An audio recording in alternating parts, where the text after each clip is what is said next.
कभी भी किसी भी व्यक्ति से, चाहे वह व्यक्ति घर का हो या बाहर का हो, किसी भी व्यक्ति से ज्यादा बोलना नहीं चाहिए, क्योंकि अगर आप किसी भी व्यक्ति से ज्यादा बोलते हो तो वह व्यक्ति आपको मूर्ख समझने लगता है। इसके पीछे से सदियों पुराना रहस्य छुपा है। इसलिए इस रहस्य को हम आज के इस वीडियो में एक रोचक कहानी के माध्यम से जानेंगे और शांति के फायदे भी जानेंगे। तो चलिए शुरुआत करते हैं। हरी भरी हरियाली और पहाड़ियों के बीच बसे एक छोटे से भारतीय गांव में स्वामी राजेश नाम के एक श्रद्धेय भिक्षु रहते थे। स्वामी राजेश अपनी बुद्धिमत्ता, करुणा और मानवीय आत्मा की गहन समझ के लिए दूर दूर तक जाने जाते थे। जीवन के सभी क्षेत्रों के लोग उनका मार्गदर्शन और ज्ञान प्राप्त करने के लिए मीलों की यात्रा करते थे। एक दिन आकाश नाम का एक कुख्यात चोर मुसीबत में पड़ गया। स्थानीय बाजार में चोरी के असफल प्रयास के बाद ग्रामीणों ने उसका पीछा किया था। हताशा में आकाश ने शांत मठ में शरण ली, जहां स्वामी राजेश रहते थे। चोर की असली पहचान से अनजान स्वामी राजेश ने बाहें फैलाकर इसका स्वागत किया। जैसे जैसे दिन हफ्तों में बदल गए, आकाश ने खुद को मठ के शांतिपूर्ण माहौल और स्वामी राजेश की बुद्धिमान शिक्षाओं की ओर आकर्षित पाया। जब साधु आंतरिक शांति, आत्मचिंतन और आत्मा की वास्तविक प्रकृति को समझने में मौन के महत्व के बारे में बात कर रहा था, तो चोर ने ध्यान से सुना। हालांकि आकाश को आंतरिक शांति की अवधारणा को अपनाने के लिए संघर्ष करना पड़ा। उनके बेचैन स्वभाव ने उन्हें अपनी आंतरिक उथल पुथल से पुष्टि और ध्यान भटकाने के लिए लगातार बात करने के लिए मजबूर किया। स्वामी राजेश ने इस व्यवहार को दया से देखा और चोर को एक मूल्यवान सबक देने का फैसला किया। एक शाम जब वे टिमटिमाते तारों के नीचे मठ के बगीचे में बैठे थे, स्वामी राजेश ने आकाश को पास के कुएं से पानी से भरा एक बड़ा मिट्टी का बर्तन लाने के लिए कहा। चोर भिक्षु को प्रसन्न करने के लिए उत्सुक था। जल्दी से उसकी बात मानी और पानी से भरा भारी बर्तन लेकर वापस लौट आया। तब स्वामी राजेश ने आकाश को एक उथले में पानी डालने और यह देखने का निर्देश दिया कि लहरें सतह पर अराजक पैटर्न बनाती है। भिक्षु ने समझाया कि मन बर्तन में पानी की तरह अत्यधिक बातचीत और बाहरी विकर्षणों से परेशान होने पर उत्तेजित और बादल बन जाता है। स्वामी राजेश द्वारा प्रस्तुत गहन सादृश्य को समझते ही आकाश को यह एहसास हुआ। चोर ने अपने कार्यों पर विचार किया और पहचाना कि कैसे बक बक की उसकी निरंतर आवश्यकता ने उसे अपने भय और असुरक्षा का सामना करने के लिए अपनी आत्मा के भीतर गहराई तक जाने से रोका था। उस दिन के बाद से आकाश ने स्वयं को सचेतनता का अभ्यास करने और आंतरिक मौन विकसित करने के लिए समर्पित कर दिया। उन्होंने शांत चिंतन में 1 घंटों बिताए, उन अनियमित विचारों को शांत करना सीखा जो एक बार उनके दिमाग को परेशान कर रहे थे। स्वामी राजेश को अपना मार्गदर्शक बनाकर पूर्व चोर ने आत्म खोज और आध्यात्मिक जागृति की दिशा में एक परिवर्तनकारी यात्रा शुरू की। साल बीतते गए और आकाश में एक अद्भुत काया पलट हुआ। उनका हृदय, जो कभी लालच और धोखे से भरा हुआ था, अब सभी प्राणियों के लिए दया और सहानुभूति से भर गया है। जो ग्रामीण कभी उससे डरते थे कि अब उसे सलाह मांगते थे और अपने परीक्षणों और कठिनाइयों के माध्यम से प्राप्त ज्ञान की प्रशंसा करते थे। जहां तक स्वामी राजेश की बात है, भिक्षु ने गर्व से देखा कि उनकी शिक्षाएं एक सुधरे हुए चोर में फल ला रही थीं। वो जानबूझकर मुस्कुराया, क्योंकि वह जानता था कि सच्चा परिवर्तन तब शुरू होता है जब कोई व्यक्ति मन की बात, चित्त को शांत करना सीखता है और अपने भीतर मौजूद गहन शांति के साथ फिर से जुड़ना सीखता है। और इसलिए साधु और चोर की कहानी एक शाश्वत अनुस्मारक के रूप में काम करती है कि बहुत अधिक बात करना हमें अपने वास्तविक स्वरूप के करीब नहीं लाता है। ये आत्मचिंतन और आत्मनिरीक्षण के शांत क्षणों में है कि हम ज्ञान और शांति के असीम भंडार की खोज करते हैं, जो हमारी आत्मा के भीतर रहता है। वहीं दोस्तों, अब अगली कहानी की शुरुआत कुछ इस प्रकार होती है। काश सुदूर देश में आरव नाम का एक भिक्षु रहता था। आरव अपनी बुद्धिमत्ता, दयालुता और अपने आध्यात्मिक पथ के प्रति अटूट समर्पण के लिए दूर दूर तक जाना जाता था। दूर दूर के गांवों से लोग उनका मार्गदर्शन लेने और उनकी शिक्षाओं से सीखने के लिए कई दिनों तक यात्रा करते थे। आरव हरे भरे पहाड़ों में बसे एक साधारण आश्रम में रहता था, जो झड़ने के झरने और चहचहाते पक्षियों से घिरा हुआ था। उन्होंने अपना दिन ध्यान, प्रार्थना और अपने छोटे बगीचे की देखभाल में बिताया। अपने शांतिपूर्ण आचरण के बावजूद आरव की छवि एक मुख भिक्षु के रूप में थी, जो केवल आवश्यक होने पर ही बोलता था। एक दिन निखिल नाम का एक युवक जीवन उद्देश्य और खुशी के बारे में अपने ज्वलंत सवालों के जवाब तलाशते हुए आश्रम पहुंचा। निखिल एक बकबक था जो अपनी परेशानी, उपलब्धियों और सपनों के बारे में अंतहीन बात करना पसंद करता था। उनका मानना था कि बहुत अधिक बातें करना आंतरिक शांति और आध्यात्मिक ज्ञान पाने की कुंजी है। आश्रम की शांत आभा से प्रभावित और आरव की मौन बुद्धि से प्रभावित होकर निखिल ने साधु से एक पूर्ण जीवन के लिए अपने रहस्य साझा करने की।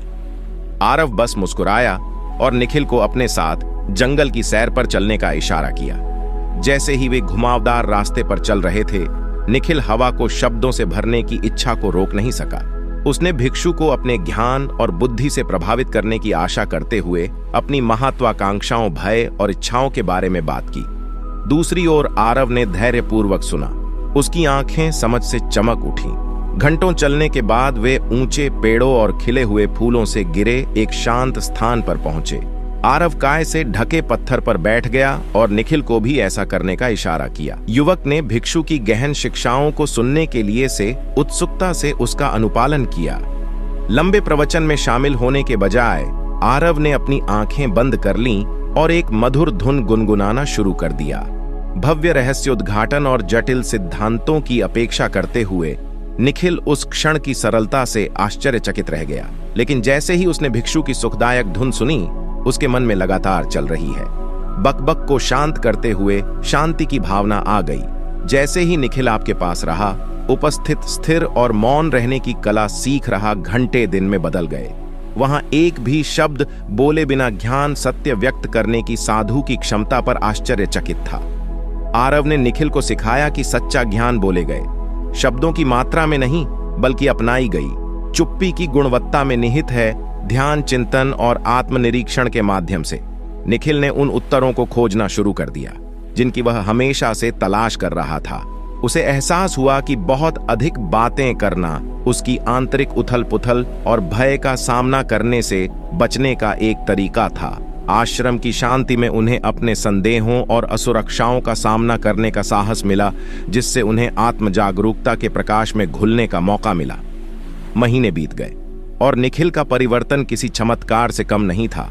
उनका एक बार बेचैन ब्रह्मांड की सुंदरता को प्रतिबिंबित करने वाली एक शांत झील बन गया था। जो लोग उन्हें पहले से जानते थे, वे उनकी नई शांति और समझ की गहराई से आश्चर्यचकित थे।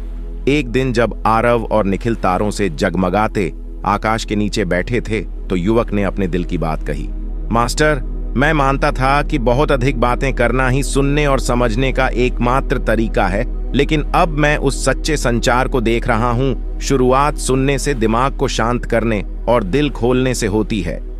निखिल के कंधे को थपथपाते हुए भारत की आंखें गर्व से चमक उठी।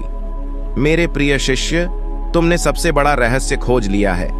आत्मा को जगाने के लिए मौन की शक्ति याद रखें। बहुत अधिक बात करने से हवा शोर से भर सकती है, लेकिन शांति में ही हमें अपनी सच्ची आवाज मिलती है। और इसलिए निखिल ने आत्म खोज की अपनी यात्रा जारी रखी। अपने प्रिय भिक्षु के ज्ञान को अपने रास्ते में आने वाले सभी लोगों तक फैलाया। मूक भिक्षु और बातों ने युवक की कहानी एक किंवदंती बन गई, जिसने अनगिनत आत्माओं को भीतर की ओर मोड़ने और मौन की गहन सादगी में सांत्वना पाने के लिए प्रेरित किया। वहीं दोस्तों, अब अगली कहानी की शुरुआत कुछ इस प्रकार होती है। भारत की हरी भरी पहाड़ियों के बीच बसे एक सुदूर गांव में स्वामी प्रकाश नाम के एक बुद्धिमान और श्रद्धेय भिक्षु रहते थे। वह अपने गहन ज्ञान, शांत आचरण और अपनी आध्यात्मिक साधना के प्रति अटूट समर्पण के लिए दूर दूर तक जाने जाते थे। जीवन के सभी क्षेत्रों के लोग उनका मार्गदर्शन और ज्ञान प्राप्त करने के लिए की यात्रा करते थे। एक दिन अर्जुन नाम का एक युवक, जो अपनी लगातार बात करने और घमंडी स्वभाव के लिए जाना जाता था, उस मठ में पहुंचा जहां स्वामी प्रकाश रहते थे। अर्जुन जोरदार, तेज तर्रार था और ऐसा लगता था कि वह दुनिया की हर चीज पर एक राय रखता था। उनका मानना था कि बहुत अधिक बातचीत करने से दुनिया को उनका ज्ञान और बुद्धिमत्ता प्रदर्शित होती है। भिक्षु की शिक्षाओं के बारे में उत्सुक अर्जुन ने स्वामी प्रकाश से मुलाकात की। बुद्धिमान साधु ने हल्की मुस्कान के साथ उसका स्वागत किया और उसे मठ के बगीचे में शांत तालाब के पास बैठने के लिए आमंत्रित किया। जैसे ही वे एक साथ बैठे, प्रकृति की सहानुभूति से घिरे, स्वामी प्रकाश ने बोलना शुरू किया। अर्जुन, कल्पना करो कि तुम्हारा मन इस तालाब की तरह है, शांत और चिंतनशील। जब हम अत्यधिक बात करते हैं तो यह पानी में कंकड़ फेंक दें, लहरें पैदा करने और उसकी शांति को भंग करने जैसा है। उसी तरह हमारे शब्द पानी की शांति और स्पष्टता को भंग कर सकते हैं। हमारा दिमाग हमें अपने भीतर से जुड़ने से रोकता है। अर्जुन ने ध्यान से सुना।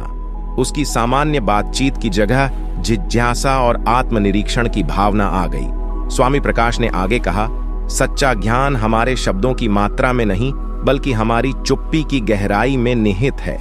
जब हम अपने मन की बेचैन करने वाली बकवास को शांत करते हैं तो हम खुद को गहन अंतर्दृष्टि और आध्यात्मिक विकास के लिए खोलते हैं। अगले दिनों में अर्जुन ने भिक्षु की दैनिक दिनचर्या को विस्मय और प्रशंसा के साथ देखा। स्वामी प्रकाश ने अपने दिन ध्यान, प्रार्थना और ग्रामीणों की निस्वार्थ सेवा में बिताए। उनकी हरकतें किसी भी शब्द से अधिक जोर से बोलती थीं और उनकी उपस्थिति से शांति और शांति की भावना पैदा होती थी जो संक्रामक थी।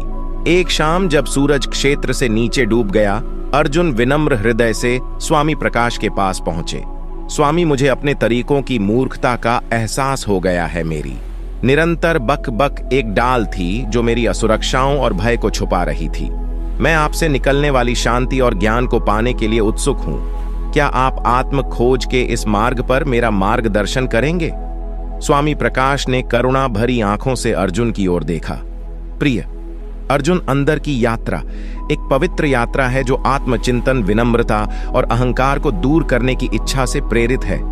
आपके शब्द बहुत हो सकते हैं, लेकिन आपका दिल अब आपकी आत्मा की फुसफुसाहट के लिए खुला है। चलो मेरे बगल में, और साथ मिलकर हम एक परिवर्तनकारी यात्रा पर निकलेंगे। और इसलिए स्वामी प्रकाश के मार्गदर्शन में अर्जुन ने सत्य और आत्मज्ञान की अपनी आंतरिक खोज शुरू की। मौन चिंतन, दयालुता के कार्यों और अपने आध्यात्मिक अभ्यास के पोषण के माध्यम से उन्होंने अपने भीतर शांति और उद्देश्य की एक नई भावना की खोज की। साल बीतते गए और अर्जुन अपने श्रद्धेय गुरु की शिक्षाओं को अपनाने लगा। वह अपने शब्दों के लिए नहीं, बल्कि अपनी उपस्थिति की गहराई और अपने कार्यों में करुणा के लिए जाने गए एक समय घमंडी रहने वाला वह युवक उसके रास्ते में आने वाले सभी लोगों के लिए प्रकाश और ज्ञान की किरण बन गया था। जैसे ही शांत गांव में सूरज डूबा, स्वामी प्रकाश और अर्जुन तालाब के किनारे एक साथ बैठे। उनके दिल आत्मा की साझा यात्रा से बने बंधन में एकजुट हो गए। प्रकृति के सामंजस्य के शांत आलिंगन में उन्होंने पाया कि सच्ची तृप्ति और आत्मज्ञान दुनिया के शोर में नहीं, बल्कि उनके आंतरिक अस्तित्व की गहन शांति में है। और इस प्रकार भिक्षुओं और बातूनी युवक की कथा गांव की लोक कथाओं में बुनी गई। एक शाश्वत अनुस्मारक की बहुत अधिक बात करना हमें आत्मा में वापस नहीं लाता है, बल्कि ये मौन की कोमल फुसफुसाहट के माध्यम से होता है। हमारे अस्तित्व का असली सार खोजें।